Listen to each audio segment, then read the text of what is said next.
10년 동안 교회 생활을 하던 젊은 부부가 있었습니다. 주일날이 되어서 똑같이 교회에 나가야 되는데 부득이하게 그 부인은 교회에 나갈 수가 없게 되었어요. 부인이 남편에게 부탁했어요. 내가 교회를 빠지는 사람이 아닌데 교회를 못 나가게 되었으니까 당신은 혼자 교회에 나가야 된다고, 그리고 내 목까지 은혜를 받고 오라고 그렇게 부탁을 했습니다.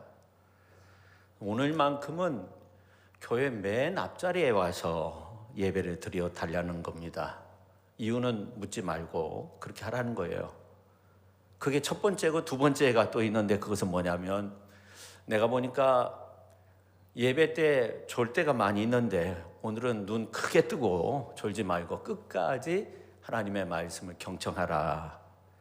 내 목까지 은혜를 받으라 하는 것이었어요.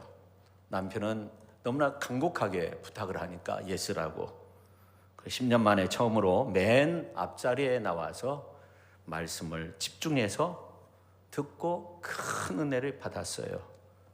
교회 다닌 지 10년 이상이 됐는데 그렇게 마음이 후련하고 세상이 밝아진 것 같은 그런 어떤 기쁨을 느끼게 되었습니다.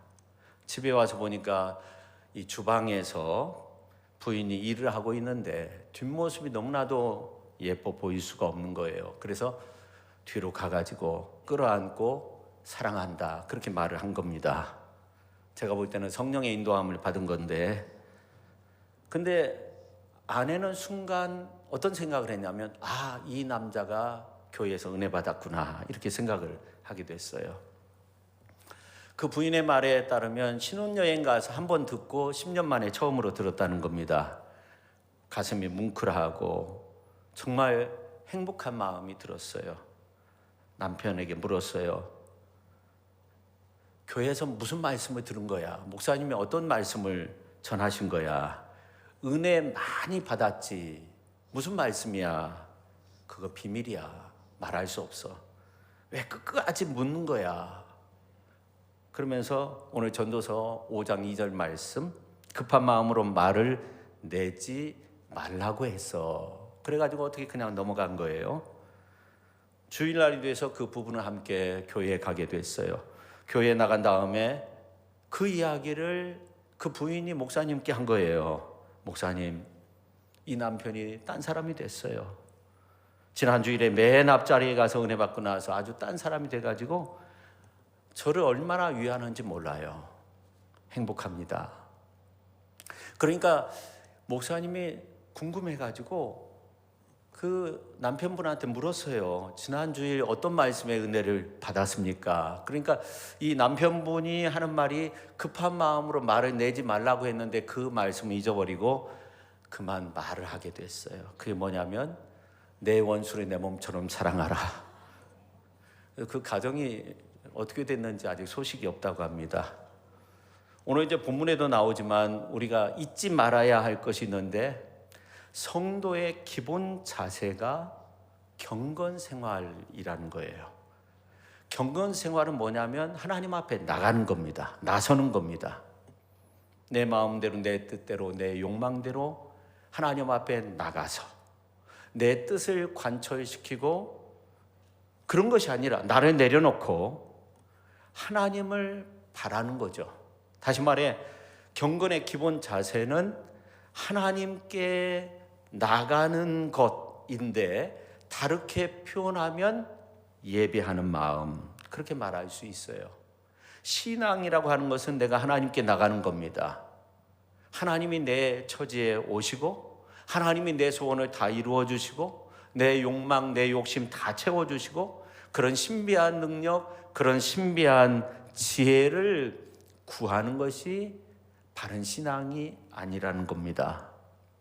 일단 나를 다 내려놓고 하나님께 나가는 거예요. 어찌 보면 내 처지, 내 상황을 떠나서 신비한 하나님의 은혜 가운데 나가는 겁니다. 그런 마음의 자세가 올바른 거죠. 저는 그런 마음의 자세를 한마디로 표현하면 하나님 앞에 나아가 듣는 마음이다, 그렇게 표현하고 싶어요. 그런 듣는 마음을 가졌던 대표적인 사람들이 예언자이고 예수님의 제자들이고, 그리고 오늘 말씀을 기록한, 전도서 말씀을 기록한 솔로몬의 아버지 다윗이 정말 하나님의 말씀을 소중하게 생각하고 말씀을 잘 들었던 그런 사람이었습니다. 여러분, 오늘 이제 전도서 말씀인데, 이 전도서라고 하니까 어떤 사람들은 전도하기 위한 책이라고 생각하는 경우가 있는데, 히브리 말은 코헬렛이라는 말로 지표를 소집하는 자, 그런 뜻이 있다고 해요. 그러니까 지표를 소집하는 자가 가르치는 거죠. 지금으로부터 2276년경부터 아프리카에서 한 70명, 72명의 사람들이 구약 히브리 성경을 200년 넘게 번역을 하기 시작합니다. 이집트 알렉산드리아에서 하게 되는데, 그 당시에 이제 구약 성경 히브리 말로 쓰여져 있기 때문에 그 당시에 사람들도 히브리어를 모르는 사람들이 너무나 많이 있어서 이 히브리 말을 헬라어로, 그리스어로 번역하기 시작하는데 200년이 넘게 번역을 한 거예요. 지금도 이제 필사본이 약간 존재하는데, 그것을 70인여 셉튜아진트라고 그렇게 말을 하죠. 요즘 이제 영구용으로 많이 이렇게 보고 있습니다. 근데 여기에 보면 코할렛을 뭐라고 표현하고 있냐면, 헬라어로 에클레시아 스테스, 좀 어려운 말이긴 한데 회중의 소집자, 지표에서 말하는 사람을 말하는 거예요. 근데 이제 중국어 성경, 한국 성경, 이거는 이제 그 말하는 사람, 하나님의 지혜와 하나님의 뜻을 전하는 사람으로 해석을 해가지고 전도자, 또 그 책을 전도서, 그렇게 번역을 한 거예요. 그러면 하필 왜 전도사라고 했을까? 뭐 지표에서 뭐 그렇게 표현하기도 하는데 왜 전도사라고 했을까? 우리가 생각해 보면 전도서 1장 1절 말씀을 보면 이런 말씀이 있어요. 다윗의 아들 예루살렘의 왕 전도자의 말씀이라. 그러니까 이 전도서는 모은다는 의미보다는 전한다는 의미가 강한 거예요. 그리고 전도서 1장 1절에 나오는 이 전도자를 따라서 전도서 그렇게 부른 거예요. 그럼 전도서는 누가 기록했어요? 솔로몬의 아들, 다윗의 아들 솔로몬이 기록을 했어요. 근데 잘 들어야 할 말씀이 전도서의 말씀이고 하나님의 말씀인 거죠. 그래서 우리가 이 앞자리에 와서 예배 드리는 것이 복이 되는데, 오늘 이제 말씀에 보면 전도자가 코할렛이 말하는 거예요. 이걸 70인역으로 보면 에클레시아 스테스, 에클레시아는 뭐예요? 교회잖아요. 에클레시아. 스테스는 뭐냐면 행위자라는 그러한 뜻을 가지고 있어요. 그러니까 아주 직관적인 표현이에요. 이보다 더 직관적인 표현이 없다는 거예요. 그러니까 교회 에클레시아를 만드신 분, 그분이 말씀하시는 거예요. 하나님을 믿는 사람들이 모이도록 교회를 만드신 분이 누구십니까? 성령님, 예수님, 우리 하나님, 삼위일체 하나님이 되시죠. 그 하나님 우리를 부르신 거예요. 시청교회로 부르신 거예요. 그리고 말씀하시는 거예요. 너는 하나님의 집에 들어갈 때 내 발을 삼갈지어다. 가까이 하여 말씀을 듣는 것이 우매한 자들이 제물 드리는 것보다 나으니 그들은 악을 행하면서도 깨닫지 못함이니라. 그렇게 말씀하고 있는 거예요. 여러분, 오늘 이 전도서 5장 1절에 있는 말씀을 우리가 정말로 잘 이해를 한다고 하면, 우리가 하나님 앞에 나와서 예배 드릴 때 정말 제단을 가까이에서 말씀을 듣는 것이 얼마나 중요한 일인가 하는 것을 한번 생각할 수 있는 거예요. 저는 오늘 말씀을 준비하면서 아주 확실하게 알았어요. 하나님 잘 말씀을 듣는 사람을 기뻐하신다. 그런 말씀을 들을 때 가까이서 듣는 것이 말씀을 귀로만 듣는 것이 아니라 우리의 눈으로도 듣고, 어떤 이러한 그 자세를 통해서 우리가 은혜를 받을 수 있는 거잖아요. 광야와 같은 세상에 서 있는 내가 잘 듣기 위해서는 듣기 위한 노력을 해야 되는 겁니다. 아니, 그것을 떠나서 성전이 처음으로 세워진 시절 부살렙, 오홀리압 이란 사람들 위에 하나님의 영을 부어 넣어 주셔서 하나님의 영으로 성막을 제조하도록 만들도록 하였고, 그 성막을 따라서 성전을 지으셨는데, 그 성령께서, 하나님의 영으로 충만케 한 그 성령께서 우리에게 말씀하는 거예요. 너는 하나님의 집에 들어갈 때 내 발을 삼갈지어다. 가까이 하여 말씀을 듣는 것이 우매한 자들이 제물 드리는 것보다 나으니 그들은 악을 행하면서도 깨닫지 못함이니라. 그렇게 말씀하고 있어요. 그런데 성전에서 하나님의 말씀 듣는 것을 일평생의 일생의 기쁨으로 여겼던 사람이 누구냐면 다윗입니다.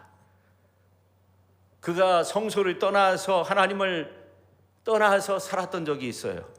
그가 성소를 떠난다는 것은 하나님을 떠난다고 여겼는데, 그러다가 하나님 앞에서 크게 호되게 맞게 되죠. 주님 앞에 돌아와서 회개하며 시를 쓰는데, 그 중에 하나가 오늘 시편 139편에 있는 말씀이에요. 말씀 하나하나가 정말 은혜가 되는 그러한 말씀인데, 여호와여 주께서 나를 살펴보셨으므로 나를 아시나이다. 주께서 내가 앉고 일어섬을 아시고 멀리서도 나의 생각을 밝히 아시오며 나의 모든 길과 내가 눕는 것을 살펴보셨으므로 나의 모든 행위를 익히 아시오니 내가 주의 영을 떠나 어디로 가며 주의 앞에서 어디로 피하리이까. 내가 하늘에 올라갈지라도 거기 계시며 수월에 내 자리를 펼지라도 거기 계시니이다. 내가 새벽 날개를 치며 바다 끝에 가서 거주할지라도 거기서도 주의 손이 나를 인도하시며 주의 오른손이 나를 붙드시리이다. 그러면서 나중에 이런 놀라운 고백을 해요. 나를 영원한 길로 인도하소서. 그렇게 고백해요. 다윗은 하나님께서 나를 다 살펴보신다는 거예요. 나의 앉고 일어서 내 생각도 아시고 갈 길 눕는 거 다 아신다는, 내 혀의 말까지도 아신다는 거예요. 그렇습니다. 하나님은 우리의 앉고 일어서 일의 시작부터 끝까지 모든 것을 아시는 하나님이 되신다는 겁니다. 나를 살펴보셨으므로 내가 앉고 일어섬을 아시고 내 생각, 내 인생길, 나의 모든 행위 더 나가서 나의 혀의 말까지 다 아신다는 거예요. 에레미야 선지자는요, 자기를 해야 할 자의 계획까지도 하나님께서 아셔서 그것을 막으신다고 그렇게 말씀하고, 나훔서 1장 7절에 있는 말씀을 보면 환난 날의 산성이 야훼 하나님이 되시는데 그는 자기에게 피하는 자들을 아신다. 이 말은 무엇이냐면, 나를 아시는 그 하나님께 나의 삶을 맡기고 하나님을 의지할 때 하나님이 나를 지켜주신다는 거예요. 그 하나님의 은혜가 우리에게 있다는 겁니다. 디모데후서 2장 19절에 있는 말씀을 보면 주의 이름을 부르는 자마다 불의에서 떠날지어다. 중요한 것은 주님이 나를 아신다고 고백하며 주의 이름을 부르는 자마다 불의한 일에서 떠나도록 그렇게 내 삶을 이끌어 주신다는 거예요. 그래서 우리는 어떻게 해야 됩니까? 하나님을 찾고 또 찾는 거예요. 하나님을 의지하고 또 의지하는 거예요. 하나님을 의뢰하고 하나님을 신뢰해야 하는 거죠. 하나님은 나의 모든 형편을 다 아시지만 하나님을 의뢰하는 자가 복이 있다고 그렇게 우리에게 말씀하고 있는 겁니다. 근데 놀라운 것은 하나님이 우리의 모든 것을 아실 뿐만 아니라 여기에서 멈추지 않고 어디에나 계신 분이라는 거예요. 그래서 오늘 7절 8절에 있는 말씀을 보면 내가 주의 영을 떠나 어디로 가며 주의 앞에서 어디로 피하리이까. 내가 하늘에 올라갈지라도 거기 계시며 수월에 내 자리를 펼지라도 거기 계시니이다.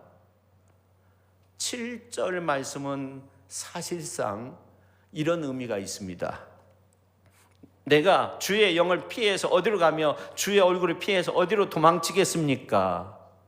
도망칠 수 없다는 거예요.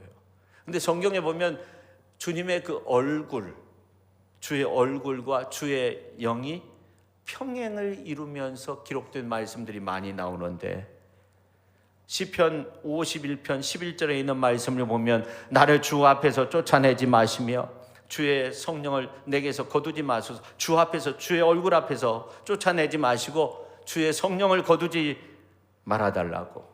에스겔서 39장 29절에 있는 말씀을 보면 내가 다시는 내 얼굴 그들에게 가리지 아니하리니 이는 내가 내 영을 이스라엘 족속에 쏟았음이라 그렇게 말씀하고 있어요. 하나님 우리 인생들을 향하사 구원의 은혜를 베푸시려고 모든 것들을 준비해 놓고 계십니다. 그리고 필요한 모든 것들을 내려주시는데 그것도 부족하다고 여기셔서 오늘 우리에게 성령을 내려주시는 줄로 믿으시기를 바랍니다. 그런데 오늘 시인은 주님의 성령, 주님의 얼굴을 피하려고 했다는 거죠.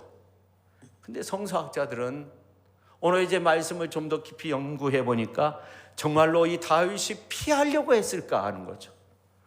정말로 피할 수 있었을까? 정말 피했을까? 아니다라는 거예요.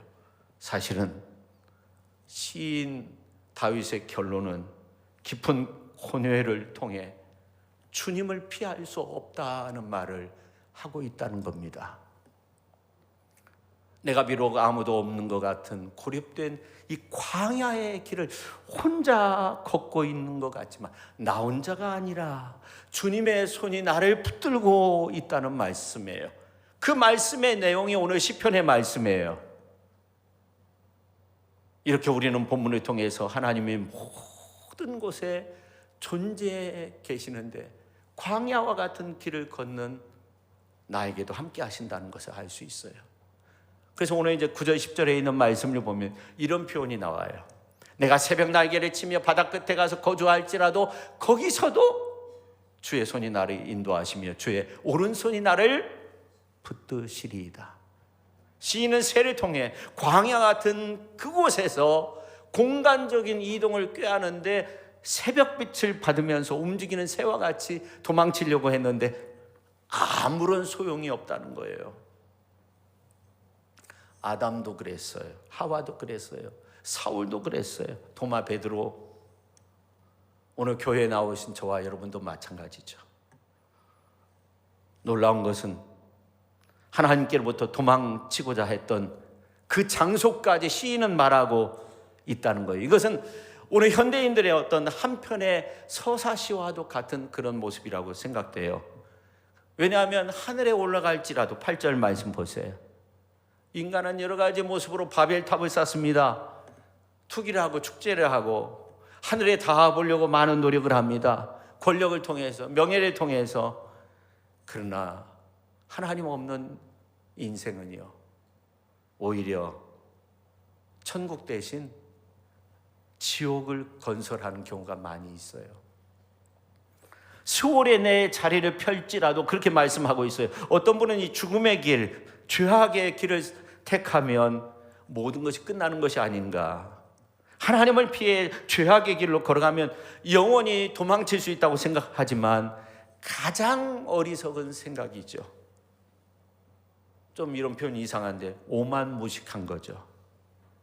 누가 하나님께로부터 피할 수 있겠어요? 아무도 없는 거예요. 그 다음에 세 번째, 새벽 날개를 치며 바다 끝에 가서 거주할지라도 9절 말씀에 나와 있어요. 하나님 없는 천국을 건설할 수 있지 않을까. 과학을 통해서, 인간의 어떤 지성을 통해서, 이성을 통해서. 그러나 이러한 생각은 하나님에 대해서 오판한 거죠. 하나님은 인간의 시야로 볼 수 없는 어느 한 곳에 계시는 분이 아니십니다. 하나님은 대기권 어느 한 구석에만 본거지를 두고 계시는 분이 아니십니다. 오히려 온 우주가 하나님의 모퉁이 한 부분일 뿐입니다. 인간의 지식이나 인간의 사상이나 인간의 판단으로 하나님을 보려고 할 필요가 없어요. 하나님은 인간으로서 한정될 수 있는 분이 아니라는 겁니다. 우리 주님은 도망자 인간이여 내게로 돌아오라. 내 손이 너를 인도하고 있다. 내 오른손이 너를 붙들 것이다. 주님의 품만이 내가 피할 유일한 바위고 성읍이 된다고 말씀하고 있는 겁니다. 성도 여러분, 인생이 하나님을 피하여 살 수 있는 곳은 어디에도 없습니다. 주에게는 흑암과 광명이 일반이라고 말씀하고 있어요. 우리가 아무리 짙은 어둠 속에 자신을 숨긴다 할지라도 결코 하나님의 눈을 피할 수는 없어요. 이유는 하나님이 빛이 되시고 하나님이 세상의 어둠까지도 직접 다스리기 때문에 그렇습니다. 오늘 이제 16절 말씀을 세번역 성경으로 보면 나의 형질이 갖추어지기도 전부터 주님께서는 나를 보고 계셨으며 나에게 정하여진 날들이 아직 시작되기도 전에 이미 주님의 책에 다 기록되었다는 거예요. 시작되기도 전에.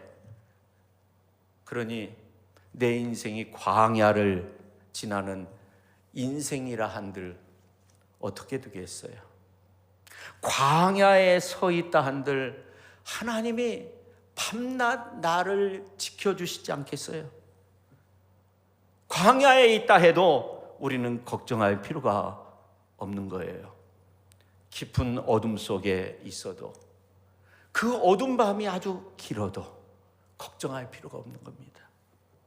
주님이 내 도움이 되시고 주님이 내 빛이 되시고 주님이 내 친구가 되시기 때문에 그렇습니다. 요즘 이 광야를 지나며라는 그런 곡을 많이 듣게 되는데 이 곡을 만드는 장진숙 분의 간증을 제가 들었는데요. 정말 광야 같은 그런 인생을 살았어요. 아버지가 암으로 돌아가시고 어렸을 때부터 이렇게 지냈는데 정말 어려움 속에서 그 광야의 길을 걸으면서 그가 또 음악을 전공했기 때문에 이 곡을 썼는데 정말 큰 은혜가 됩니다. 우리가 오늘 말씀 생각하면서 함께 찬양을 하도록 하겠습니다.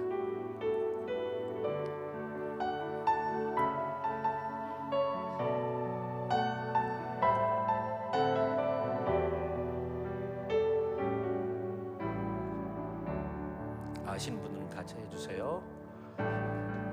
나를 깊은 어둠 속에 홀로 두시는지 어두운 밤은 왜 그리 길었는지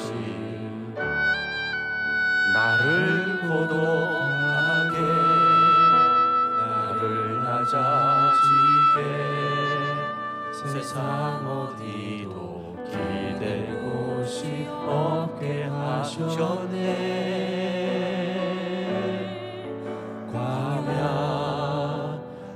광야에 서 있네.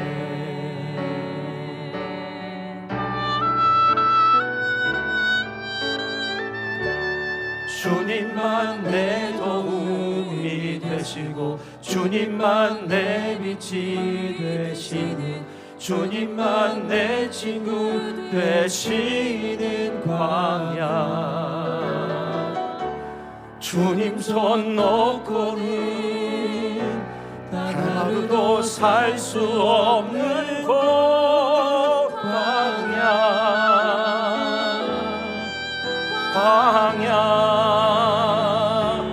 주께서 나를 사용하시려 나를 더 정결케 하시려 나를 택하여 보내신 그곳 광야.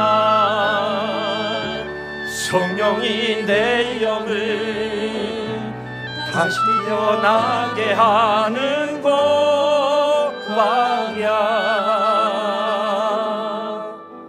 광야에 서 있네.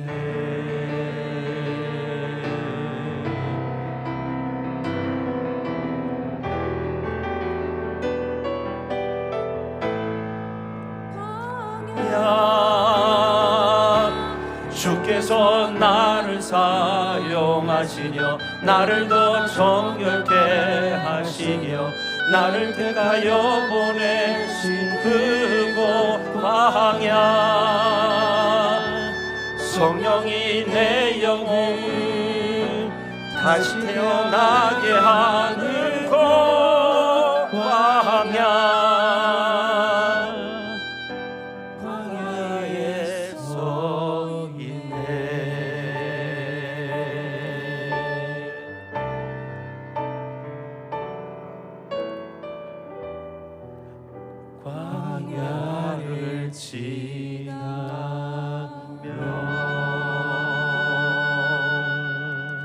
할렐루야. 여러분, 우리가 이 다윗 왕을 높이 평가하는 것은요, 그가 나라를 잘 다스렸기 때문이 아니에요. 역사적으로 볼 때 이 다윗만큼 부국 강병으로 만든 왕들이 상당히 있었어요. 다윗이 나라를 다스릴 때 온역으로 죽은 사람도 많죠. 다윗의 자녀들, 왕자, 그리고 공주들이 시해되는 큰 어려움을 겪기도 하고, 백주 대낮에 후궁들이 침탈을 당하고 왕들을 떠나서 지내야 했던 그러한 순간들이 많이 있었어요. 그야말로 왕이 되기까지 된 후에도 환난과 어려움이 많이 있었어요. 그야말로 광야를 지나는 것 같았어요. 또 광야가 또 나타나고 또 나타나는 거예요. 그런 면으로 볼 때 다윗은 나라를 잘 다스렸다, 그렇게 말할 수는 없죠. 그런데 왜 다윗을 성군으로 보느냐? 지금도 이스라엘의 국기를 보면 다윗의 별이 있어요.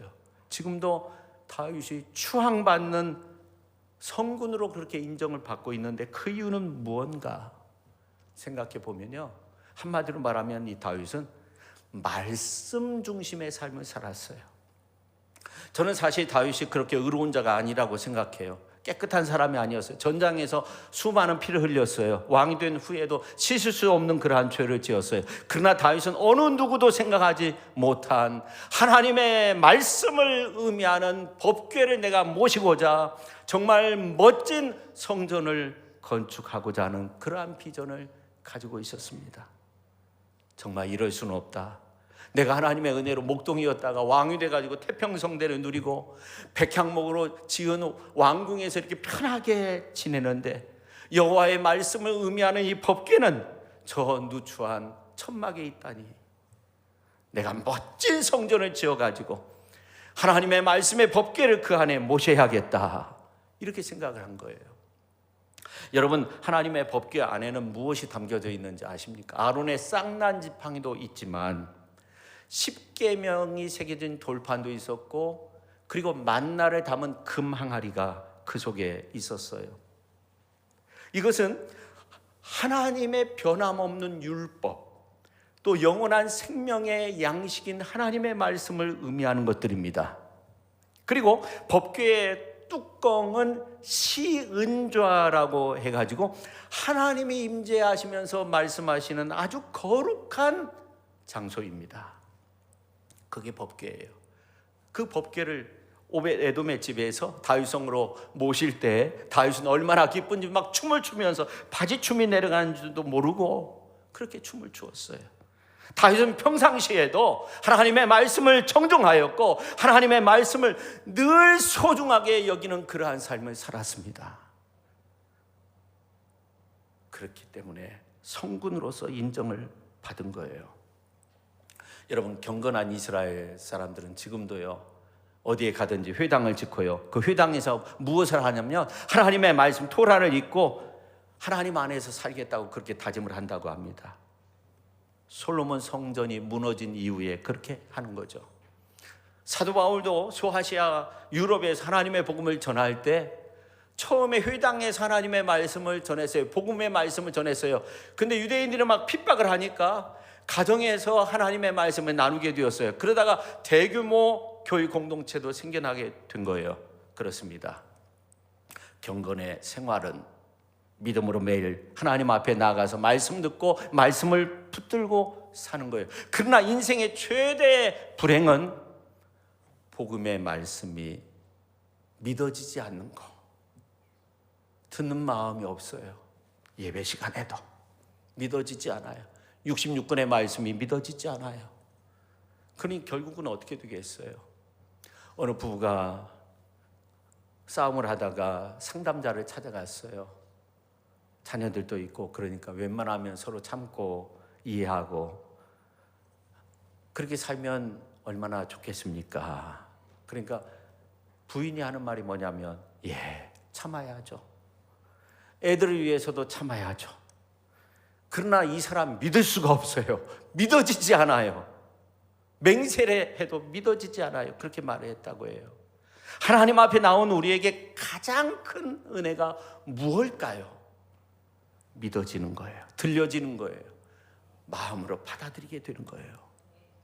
전폭적으로 수용할 수 있는 그 믿음, 그게 은혜인 거죠. 솔로몬이 왕이 되었을 때 맨 처음 1000번제를 쌓았어요. 하나님 앞에 드리고 나니까 하나님이 나타나셔서 내가 너에게 무엇을 줄고 너는 구하라. 솔로몬은 한 가지를 구했어요. 지혜로운 마음을 주세요. 개역 성경으로 보면 그렇게 말씀하고 있어요. 하나님이 볼 때 너무나 대견스러워가지고 오버하시는 것 같아요. 야, 너가 어떻게 그렇게 지혜롭게 그 귀한 것을 구했느냐? 그 한 가지만을 구했느냐? 그러면서 부귀 영화까지도 준다고 말씀하세요. 근데 이 솔로몬이 구한 지혜로운 마음이 뭐냐면 히브리 말로 쇠마 레부라는 말이에요. 쇠마, 이스라엘. 쇠마라는 말은 뭐예요? 들으라 하는 거예요. 들으라. 듣는다는 거예요. 레부, 마음이에요. 이게 지혜로운 마음이 듣는 마음인 거예요. 그래서 개정성경으로 보면 듣는 마음을 종에게 주시옵소서, 그렇게 말하는 거예요. 여러분, 경건의 가장 중요한 것은요, 듣는 마음. 인격의 가장 중요한 것도 듣는 마음. 가장 행복한 것도 듣는 마음. 믿어지는 마음. 가장 무서운 것은 불신, 불청, 믿어지지 않아요. 어려운 말로 현재적 심판인데 그렇게 지내면 안 되는 거죠. 그러므로 가까이에서 말씀을 듣는 것이 귀한 겁니다. 여러분, 10계명 중에 첫 번째, 두 번째 계명 보면 우상에 대한 그러한 말씀이 나오는데 좀 더 연구해 보면 그 죄악된 요소가 뭐냐면 신을 보여달라는 거예요. 그러나 하나님은 철저하게 말씀하시는 하나님. 시내 산에 올라간 모세가 내려오지 않자 이스라엘 백성들은 하나님을 보여달라고 금송아지를 만들고 거기에 경배를 해요. 출애굽을 한 기적의 백성들이 하나님 앞에 엄청난 죄를 진 거예요. 경건은 무엇입니까? 보려고 하는 마음이 아니에요. 보고 좋아하는 그런 모든 마음들을 포기하고 듣는 마음, 겸손하게 엎드려서 주의 말씀을 듣는 거예요. 여러분, 사도행전 14장에 있는 말씀을 보면 루스드라에서 나면서 안전뱅이가 있는데 걷지도 못하는 그 안전뱅이가 사도 바울이 하나님의 말씀을 전하는데 듣는 귀가 열린 거예요. 말씀을 잘 집중적으로 듣는 거예요. 사도 바울이 이 모습을 보고 구원 얻을 만한 믿음이 있는 것을 보면서 큰 소리로 일어나서 내 발로 서서 걸으라 하니까 걷게 된 거예요. 여러분, 말씀은 듣는 데에 있는 겁니다. 집중하여 들을 때 거기에 기적이 나타나게 되는 거예요. 좀 더 하나님 앞에 가까이 나갈 수 있는 그러한 경건, 제단 앞에 가까이 나갈 수 있는 그러한 경건, 그야말로 기쁨으로 하나님을 찬양할 수 있는 그러한 어떤 찬양의 제사, 이러한 모습으로 우리가 경건의 생활을 할 때 하나님은 놀라운 은혜의 역사를 우리의 삶 속에서 일으켜 주실 줄로 믿습니다. 여러분, 이 시온의 대로라는 말이 시편 84편 5절에 단 한 번 나오는데 우리가 시온의 대로가 열렸다 하면 어떤 생각을 하냐면 앞길이 열렸다, 막혔던 문제가 열렸다, 이렇게만 생각하는데 진정 그 의미는 뭐냐면은 하나님의 성전을 향한 그 대로가 열린 것을 의미하는 거예요. 주께 힘을 얻고 그 마음에 시온의 대로가 있는 자는 복이 있나이다. 근데 그 다음 절에 있는 말씀을 보면 이런 말씀이 나와요. 그들이 눈물 골짜기로 지나갈 때 그곳에 많은 샘이 있을 것이며 이른 비가 복을 채워주나이다. 시온의 대로가 있는 자는 복이 있는데 그들이 지금 눈물의 길을 걷고 그 골짜기로 걸어가고 있는데 그 지나갈 때 그곳에 뭐예요?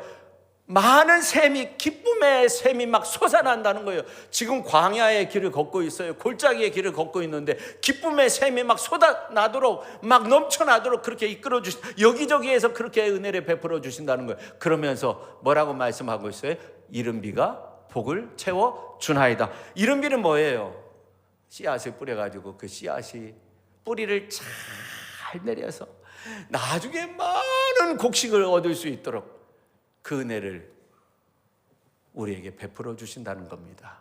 여러분, 경건 생활을 통해서 하나님의 말씀을 가까이요 기쁨으로 하나님을 찬양하며 경배하며 그렇게 살아서 이 땅 가운데 하나님의 놀라운 은혜와 복, 기쁨의 샘이 터지고 그야말로 여러분의 어려운 문제들도 해결 안 받는 축복의 역사가 나타날 수 있기를 예수님의 이름으로 축원합니다. 기도하겠습니다. 하나님 아버지, 오늘 우리 가운데 시온의 대로가 열려지게 하여 주시고,